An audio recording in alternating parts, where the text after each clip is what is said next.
anda cek ramalan cuaca sampai 10 kali berturut-turut sebelum mesyuarat penting, seolah-olah pandangan ke-10 itu mampu secara ajaib menghalau awan mendung. Atau mungkin anda menghabiskan masa berjam-jam mengulang tayang perbualan lama dalam fikiran, cuba mencipta jawapan paling sempurna yang anda tahu takkan pernah dapat diucapkan. Jika, ya, anda tidak keseorangan, kita semua pernah terperangkap dalam salah satu ilusi minda yang paling licik, iaitu ilusi kawalan. Hari ini, kita akan bincangkan mengapa usaha terdesak anda untuk mengawal cuaca orang lain atau masa lampau anda sendiri bukan sahaja sia-sia, malah secara aktif menghalang kebahagiaan anda. Saya janji, di akhir video ini anda akan tahu bagaimana untuk melonggarkan belenggu fikiran ini dan merasai kelegaan yang luar biasa. Adakah anda menganggap diri anda sebagai seorang yang suka mengawal? Tulis di komen atau tidak. Saya nak tahu pandangan anda untuk faham mengapa kita begitu terdesak mencengkam steering kawalan walaupun ia tiada di situ. Kita perlu melihat sejarah evolusi kita. Bagi nenek moyang kita yang terdahulu, kawalan bermaksud kelangsungan hidup. Kawalan ke atas api, wilayah dan bekalan makanan semuanya adalah penanda aras keselamatan dan kejayaan yang jelas. Naluri ini tertanam sangat dalam otak kita. Masalahnya, dunia moden menjadi jauh lebih kompleks. Otak primitif kita masih cuba menggunakan strategi lama untuk realiti yang baharu. Ia tidak melihat perbezaan antara mengawal tombak dengan mengawal pendapat bos anda atau mengawal mood pasangan anda. Kehausan kawalan ini adalah sisa naluri atavism yang pada abad ke-21 telah bertukar daripada alat yang berguna kepada punca keresahan yang berterusan. Kita cuba mewujudkan susunan dalam kekecohan, tetapi kekecohan adalah keadaan semula, jadi alam semesta. Tugas utama kita bukan untuk mengalahkannya, tetapi untuk belajar berenang di dalamnya. Kita mulakan dengan perkara yang paling penting, memahami apa itu ilusi kawalan.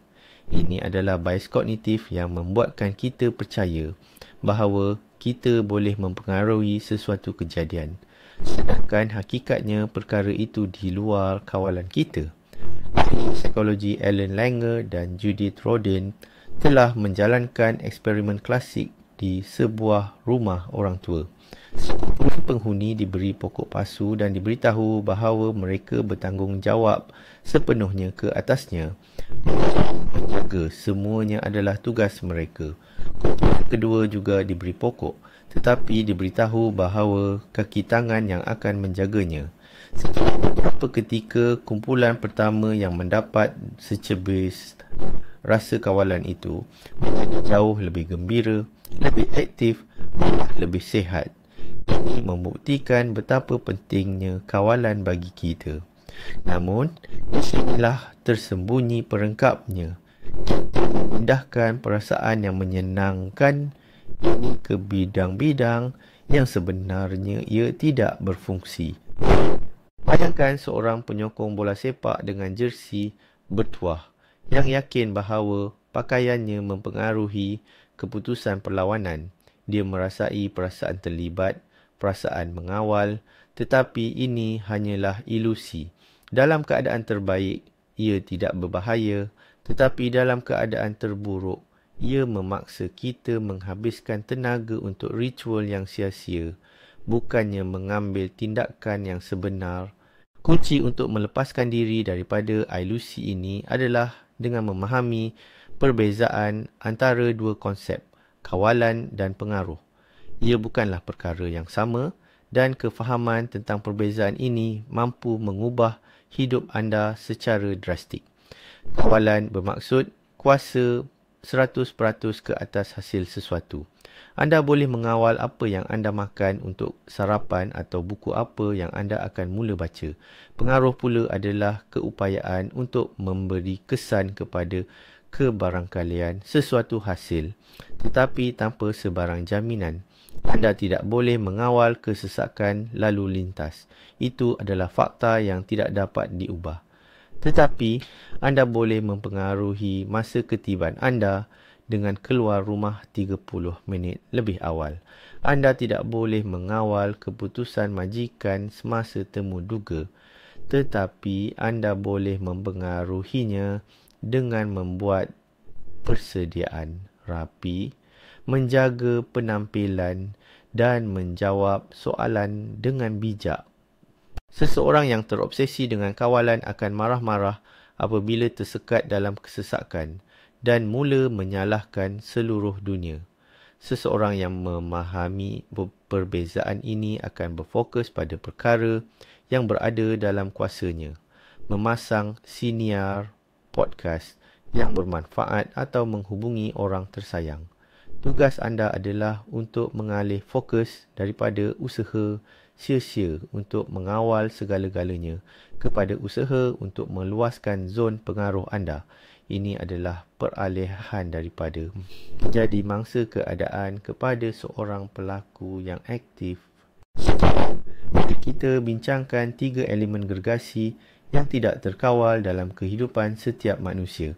Yang pertama dan paling jelas ialah masa lalu. Ia sudah pun berlaku. Ia telah termaktub dan tidak boleh diubah lagi. Setiap cubaan untuk kembali ke belakang secara mental dan mengulang semula keadaan itu hanyalah penyiksaan diri secara sukarela. Bayangkan anda sedang memikul beg batu yang sangat besar di belakang anda. Setiap batu itu adalah kesilapan, kepahitan atau penyesalan. Meritnya setiap hari. Ia mengecitkan bahu anda, melambatkan langkah anda dan menghalang anda daripada melihat ke hadapan. Untuk mengawal masa lalu adalah beg yang sama. Tayang berulang kali dalam fikiran anda pertemuan yang gagal, temu duga yang teruk atau pergaduhan bodoh. Untuk apa? Anda cuba mencari jalan untuk memperbaiki sesuatu yang memang tidak boleh diperbaiki. Itulah seperti gula-gula getah mental yang tidak mempunyai rasa mahupun nilai nutrisi. Ia hanya memenatkan rahang anda atau dalam kes ini otak anda. Menerima masa lalu tidak bermakna anda merestuinya.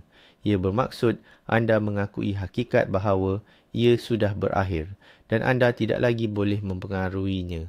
Satu-satunya perkara yang boleh anda kawal adalah pengajaran atau iktibar yang anda pelajari daripadanya. Jadi, bagaimana kita nak berhenti memikul bebanan masa lalu yang berat ini?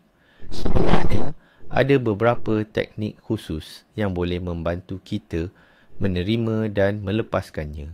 Salah satu yang paling berkesan ialah mengamalkan rasa syukur atas pelajaran yang kita perolehi, daripada terus menyalahkan diri dengan soalan, macam mana saya boleh tersilap langkah sebegitu?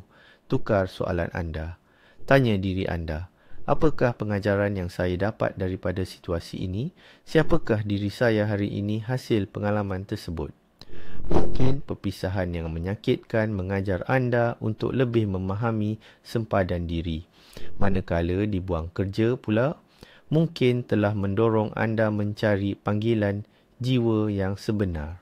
Ambil jurnal dan catatkan sekurang-kurangnya 3 hikmah atau pelajaran yang anda peroleh daripada situasi paling menyakitkan dalam hidup.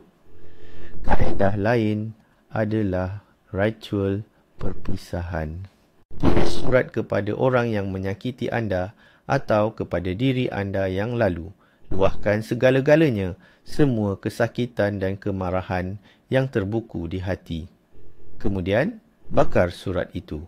Bayangkan, bersama asap yang naik, perasaan berat dan negatif anda turut terangkat dan pergi. Ini bukan sihir, ini adalah ilmu psikologi.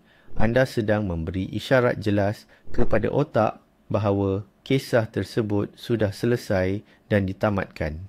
Ingat, masa itu bukanlah hukuman penjara seumur hidup anda. Ia adalah sebuah perpustakaan yang boleh kita lawati untuk mencari hikmah dan kebijaksanaan, tetapi kita tidak boleh tinggal dan menetap di dalamnya. Kuasa besar kedua yang tidak dapat kita kawal ialah orang lain. Fikiran mereka, perasaan mereka, keputusan mereka dan tindakan mereka. Ini mungkin perangkap kawalan yang paling biasa dan paling menyakitkan. Kita mahu orang yang kita sayangi gembira mengikut cara yang kita fahami. Kita mahu anak-anak kita memilih jalan yang betul. Kita mahu pasangan kita berfikir dan merasa sama seperti kita. Setiap percubaan sebegini ni adalah pencerobohan ke atas wilayah kedaulatan orang lain. Bayangkan anda cuba bermain catur bagi pihak dua orang, menggerakkan buah anda dan buah lawan.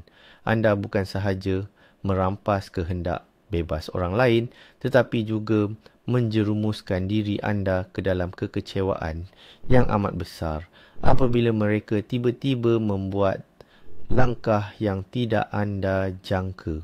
Anda tidak boleh memaksa seseorang untuk mencintai anda.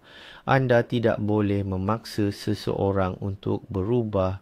Anda tidak boleh memaksa seseorang untuk bersetuju dengan pandangan anda. Sebarang percubaan untuk melakukan perkara ini adalah satu bentuk paksaan yang pasti akan membawa kepada penentangan dan kemusnahan hubungan. Satu-satunya orang yang fikiran dan tindakannya boleh anda kawal ialah diri anda sendiri. Mari kita selami lebih mendalam. Kenapa kita terdesak sangat untuk mengawal orang lain? Inti kepada keinginan ini hampir selalu adalah ketakutan. Ketakutan ditolak, takut bersendirian atau takut bahawa jika kita tidak mengurus keadaan, semuanya akan runtuh. Sebagai contoh, seorang ibu yang terlalu mengongkong anak lelakinya yang sudah dewasa sebenarnya takut dirinya tidak lagi diperlukan atau menjadi tidak relevan. Suami yang cemburu dan mengawal setiap langkah isteri, takut kehilangannya dan tidak yakin dengan nilai diri sendiri. Kita cuba mengawal orang lain untuk mendapatkan pengesahan daripada mereka tentang kepentingan diri, kasih sayang dan rasa selamat. Ini adalah cubaan untuk memenuhi keperluan dalaman kita dengan mengorbankan pihak lain.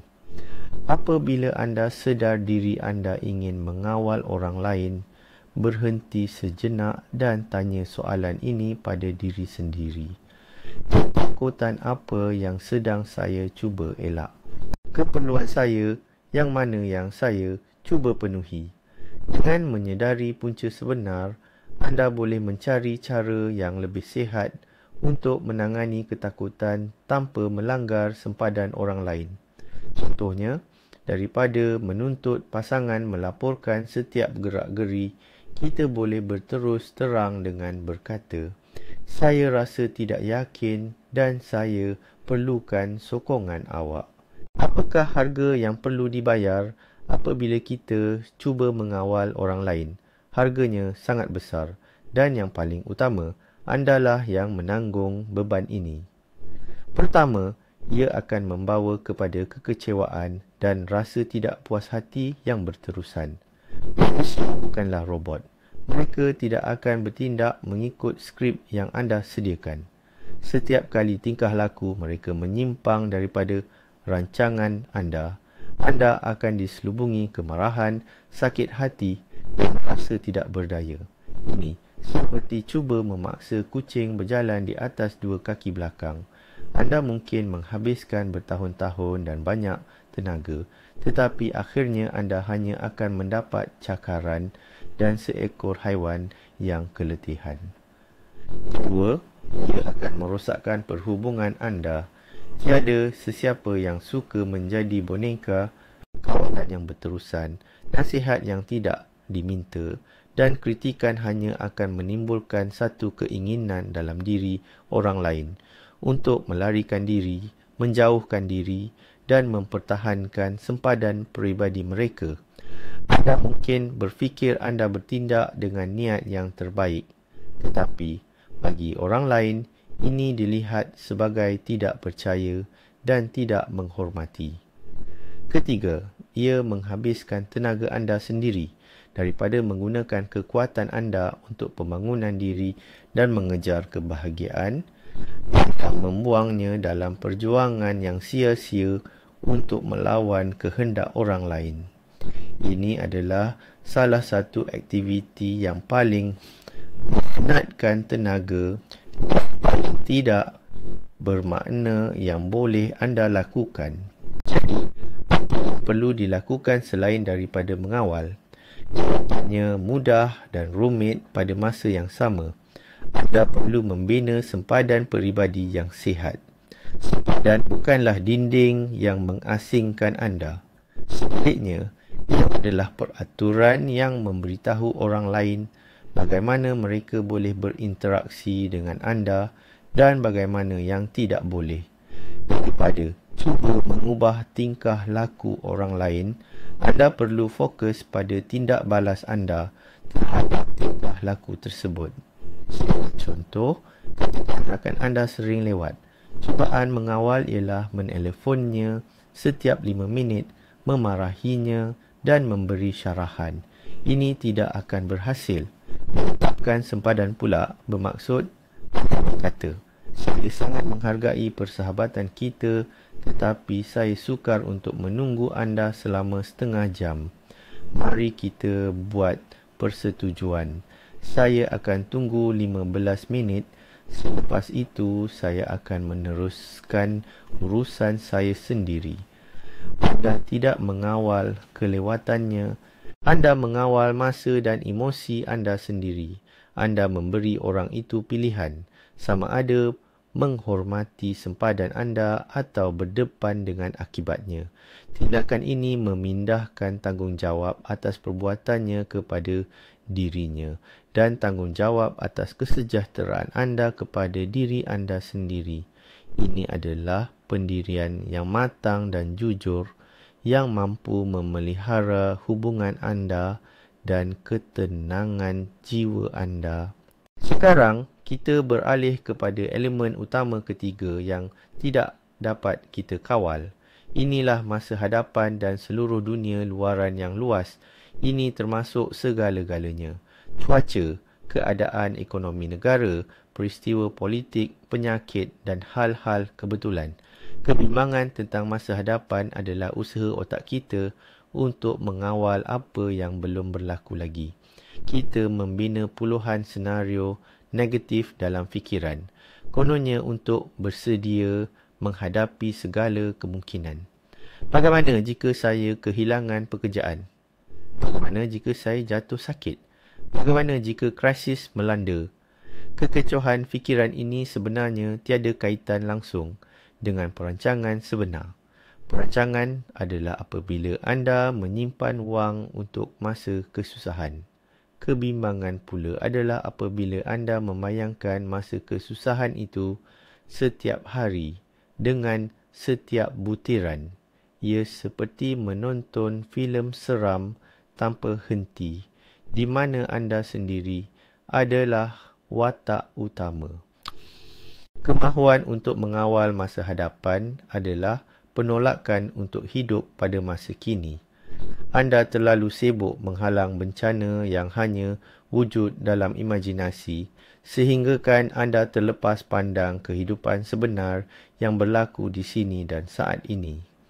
Satu-satunya cara untuk mempengaruhi masa hadapan, walau sedikit pun, adalah dengan menghayati masa kini anda dengan kualiti yang terbaik. Dalam situasi ini, kita boleh mendapatkan panduan daripada sebuah kebijaksanaan yang sudah berusia lebih 2000 tahun. Inilah falsafah stoicisme dengan intipati ajarannya, dikotomi, kawalan. Para stoik seperti Epictetus, Seneca dan Marcus Aurelius membahagikan segala hal di dunia ini kepada dua kategori. Pertama, perkara yang berada dalam kawalan kita. Kedua, perkara yang di luar kawalan kita. Bagi kategori pertama, senarainya sangat kecil. Fikiran kita, penilaian kita, keinginan kita dan bagaimana kita bertindak balas terhadap sesuatu. Itu sahaja. Bagi kategori kedua pula, mereka menyenaraikan selebihnya. Tubuh badan kita, kesihatan kita, reputasi kita, harta benda, tindakan orang lain, cuaca, termasuklah masa lalu dan masa depan. Menurut Stoik, rahsia ketenangan jiwa adalah dengan menumpukan 100% tenaga kita pada kategori pertama dan belajar untuk menerima kategori kedua seadanya. Bayangkan seorang pemanah. Dalam kawalannya adalah memilih busur yang baik, anak panah yang berkualiti, berlatih setiap hari, membidik dengan tepat dan mengambil kira tiupan angin. Tetapi sebaik sahaja anak panah dilepaskan daripada tali busur, ia sudah terlepas daripada kawalannya. Angin kencang yang tiba-tiba atau sasaran yang bergerak boleh mengubah segala-galanya. Pemanah yang bijak akan melakukan segala yang termampu olehnya dan kemudian menerima hasilnya dengan tenang. Kita boleh mengaplikasikan kebijaksanaan kuno ini dalam kehidupan moden kita. Sebenarnya, ia tidaklah serumit yang disangka. Mulakan dengan satu latihan mudah. Setiap kali anda rasa cemas, marah atau kecewa, tanyakan pada diri anda soalan ini. Adakah perkara yang merunsingkan saya ini berada dalam zon kawalan saya atau tidak? Jika jawapannya tidak, contohnya anda jengkel dengan tingkah laku pemandu lain di jalan raya, tarik nafas dalam-dalam dan katakan pada diri, ini di luar kawalan saya. Saya hanya boleh mengawal reaksi saya sendiri. Saya memilih ketenangan. Jika jawapannya ya, contohnya, anda bimbang tentang peperiksaan yang akan datang. Alih tumpuan anda kepada tindakan yang lebih konkret. Saya tidak boleh mengawal soalan yang akan keluar, tetapi saya boleh mengawal masa yang saya luangkan untuk persediaan. Soalan mudah ini bertindak sebagai penapis. Menyingkirkan kerisauan yang tidak bermakna dan mengarahkan tenaga anda ke saluran yang lebih konstruktif. Stoicisme bukanlah tentang menahan atau menekan emosi, tetapi ia adalah pilihan sedar untuk tidak membenarkan peristiwa luaran menguasai keadaan dalaman anda. Ini adalah cara untuk membina benteng dalaman yang utuh dan tidak dapat dirobohkan oleh apa jua badai kehidupan. Kita bincangkan hubungan yang sangat jelas dan berbahaya antara keinginan untuk mengawal segala-galanya dengan masalah kebimbangan. Pada dasarnya, gangguan kebimbangan, anxiety disorder, adalah keinginan mengawal yang keterlaluan, yang sudah hilang kawalan. Individu yang mengalami kebimbangan akan sentiasa mengimbas dunia sekeliling mencari potensi ancaman. Mereka cuba mencegah ancaman itu dalam fikiran mereka. Otak mereka sentiasa beroperasi dalam mod bagaimana jika kapal terbang ini terhempas? Bagaimana jika saya tersilap cakap benda bodoh? Bagaimana jika doktor mengesan penyakit yang serius pada saya? Setiap soalan bagaimana jika ini adalah usaha untuk mengawal masa depan.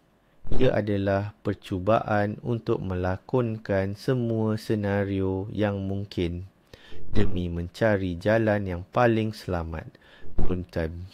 Tetapi, memandangkan masa depan tidak dapat diramal dan senario negatif pula tidak berkesudahan. Proses ini bertukar menjadi kitaran penderitaan yang tak akan putus. Otak menjadi terbeban dan stres akibat ketegangan yang berterusan. Ironinya, semakin kuat anda cuba mengawal kebimbangan anda, semakin teruk ia akan menjadi. Dengan hanya berkata, Jangan risau, anda hanya meningkatkan lagi ketegangan yang sedia ada. Jalan keluar dari kitaran ini bukanlah dengan memperketatkan kawalan, tetapi dengan melonggarkannya. Ia adalah pengakuan, ya, mungkin perkara buruk boleh berlaku. Saya tidak boleh mengawalnya, tetapi saya yakin saya akan mampu mengatasinya jika ia benar-benar terjadi. Jika kawalan itu ibarat bahan api yang menyemarakkan kebimbangan, apa pula penawarnya? Salah satu alat yang paling berkesan ialah amalan kesedaran penuh atau yang dikenali sebagai mindfulness. Kesedaran penuh adalah kemahiran mengarahkan tumpuit kita pada saat ini tanpa sebarang penghakiman. Ketika minda yang resah asyik berlegar di masa depan, cuba mengawalnya, atau di masa lalu, cuba memperbaikinya. Kesedaran penuh membawa anda kembali ke rumah, iaitu kembali ke saat ini dan di sini. Latihan yang paling asas ialah memerhatikan pernafasan anda.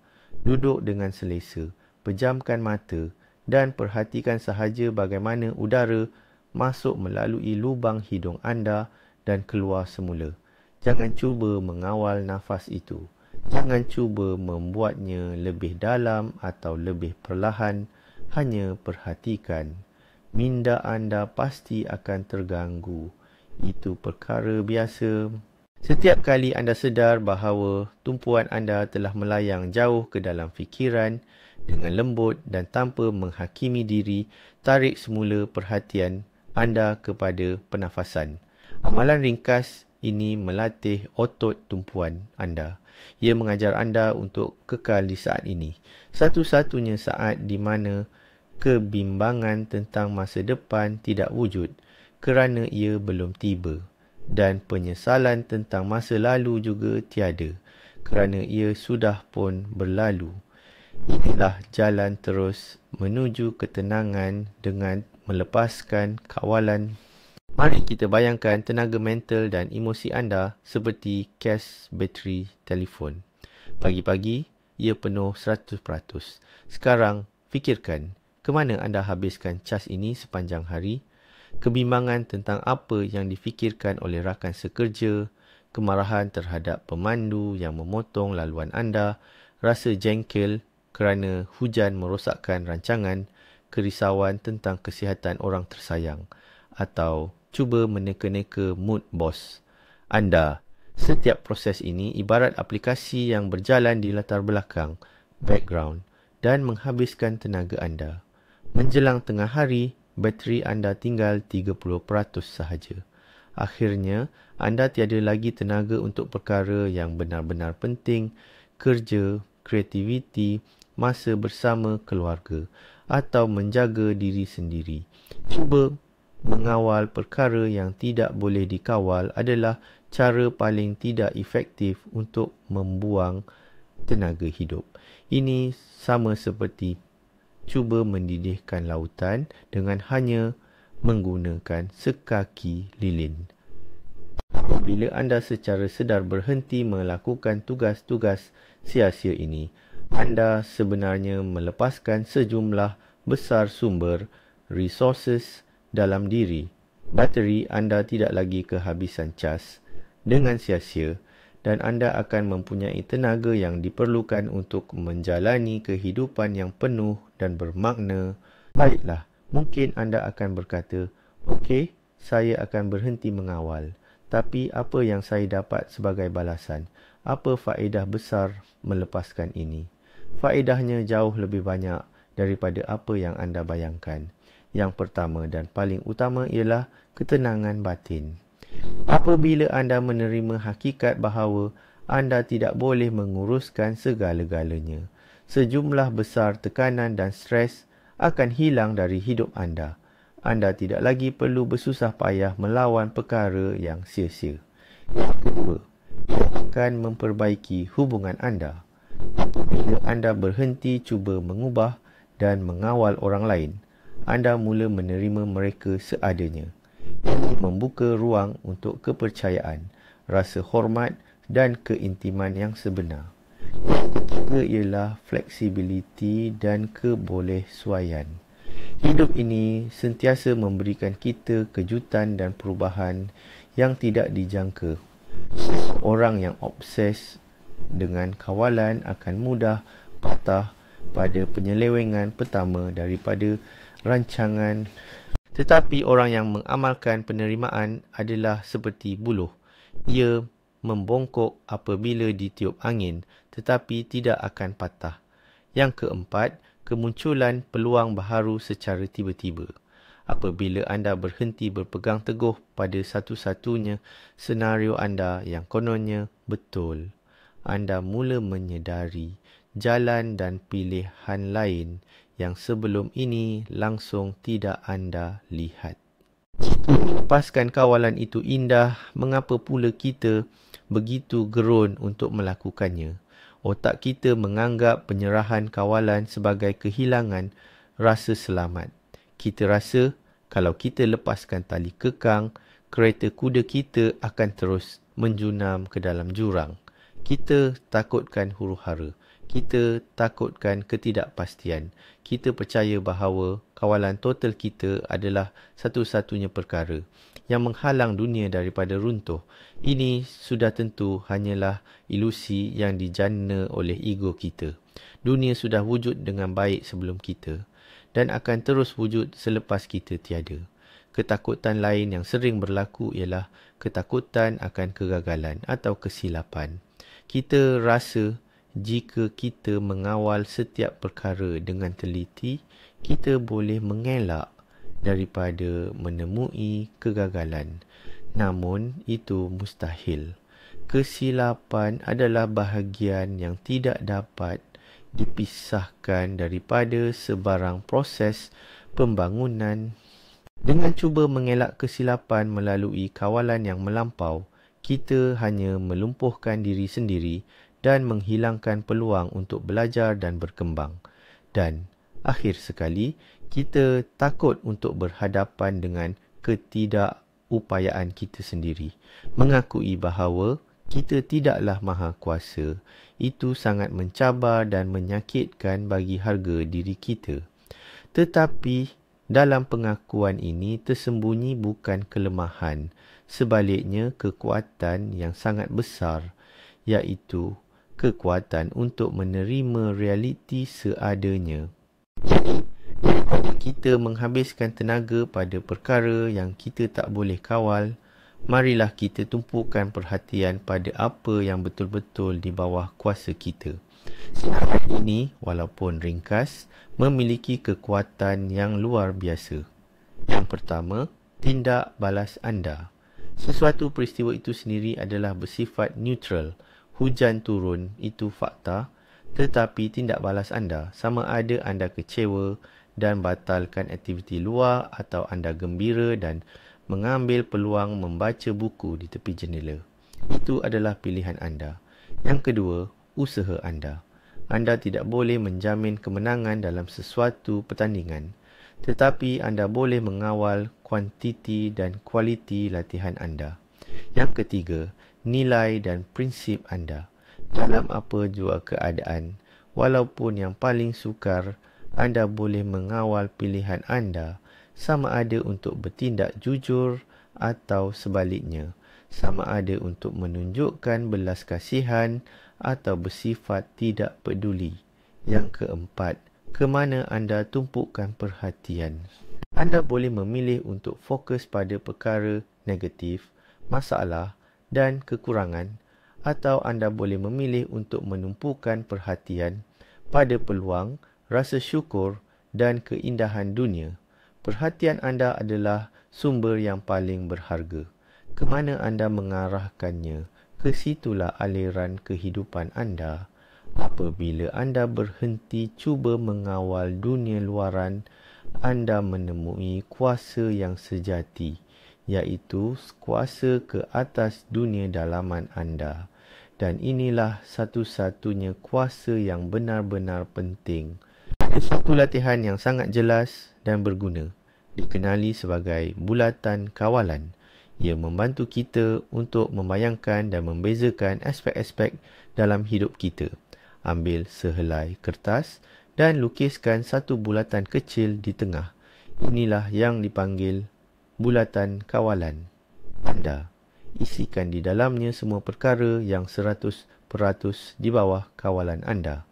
Contohnya, perkataan anda, tindakan anda, pilihan yang anda buat, sikap anda dan cara anda menggunakan masa lapang anda.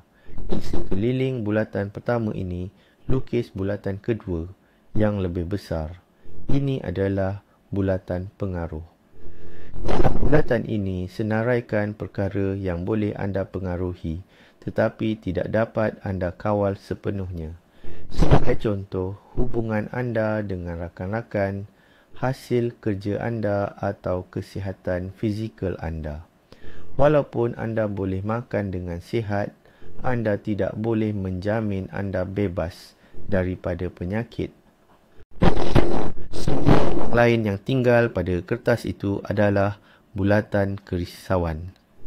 Ini merangkumi semua perkara yang langsung tidak bergantung pada anda. Ekonomi dunia, cuaca, perkara yang telah berlalu dan pendapat orang lain terhadap anda. Perhatikan lukisan ini. Individu yang obses mengawal akan menghabiskan 90% masa dan tenaga mereka pada bulatan yang paling luar. Sebaliknya, individu yang gembira dan berjaya akan menumpukan perhatian kepada bulatan paling dalam dan sedikit pada bulatan yang di tengah. Gantungkan helaian ini di tempat yang mudah dilihat dan sentiasalah merujuk kepadanya. Tersirat satu paradoks yang menakjubkan dalam usaha kita mencapai kawalan. Semakin kuat anda cuba menggenggam, semakin cepat ia terlepas daripada tangan anda. Bayangkan anda memegang seekor burung kecil. Jika anda menggenggam terlalu erat hanya kerana bimbang ia terbang pergi, anda akan menghancurkannya. Untuk menahannya, anda perlu membiarkan tapak tangan anda terbuka, mewujudkan ruang yang selamat dan selesa untuknya. Perkara yang sama berlaku dalam perhubungan. Semakin anda mengongkong pasangan, semakin kuat dorongan mereka untuk mencari kebebasan. Atau bayangan lain, cuba tahan air dengan menggenggam tangan sekuat hati. Ia hanya akan mengalir keluar melalui celah jari. Jika anda menangkupkan tangan seperti mangkuk dan merehatkannya, anda boleh menampung air yang jauh lebih banyak. Hidup ini adalah satu aliran. Apabila anda cuba mengawalnya, anda membina empangan yang pasti akan runtuh lambat laun. Kebijaksanaan bukan terletak pada cuba mengawal arus itu, tetapi pada belajar membina perahu dan mengemudinya dengan cekap memanfaatkan kekuatan aliran yang sedia ada. Dengan melepaskan kawalan, secara paradoksnya, anda akan memperoleh pengaruh yang jauh lebih besar dalam kehidupan anda sendiri. Mari kita tamatkan bahagian teori ini dan terus masuk ke dalam amalan. Apakah langkah pertama, langkah yang paling kecil yang boleh anda ambil hari ini untuk mula melonggarkan cengkaman kawalan itu? Pilih hanya satu perkara. Contohnya, jika anda terbiasa membuat jadual harian yang terperinci dan mudah cemas apabila ada sedikit sahaja perubahan, cuba hari ini sisihkan 1 jam masa kosong dalam jadual anda. Biarkan diri anda melakukan apa sahaja yang anda rasa nak buat pada masa itu, tanpa sebarang perancangan. Atau, jika anda sentiasa memeriksa berita, cuba mengawal aliran maklumat. Cabar diri anda untuk tidak membuka laman berita sehingga petang. Jika anda mendapati diri anda mengkritik pilihan orang lain dalam hati, hanya sedari pemikiran itu dan lepaskannya dengan berkata kepada diri sendiri, itu hidup dia dan itu pilihan dia. Anda tidak perlu cuba melepaskan segala-galanya sekaligus. Mulakan dengan perkara kecil. Setiap kali anda secara sedar menolak kawalan, Dalam satu situasi kecil, anda sedang melatih otot penerimaan anda. Lama kelamaan, otot ini akan menjadi cukup kuat sehingga anda dapat menerima ketidakpastian hidup yang paling besar sekalipun dengan mudah. Mari kita buat rumusan. Hari ini kita telah bincangkan tentang ilusi kawalan yang besar.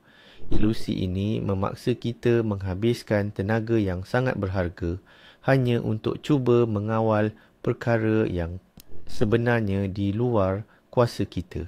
Kita telah kenal pasti 3 domain utama yang tidak dapat dikawal. Pertama, masa lampau kita yang telah pun berlaku. Kedua, orang lain dengan kebebasan memilih mereka sendiri.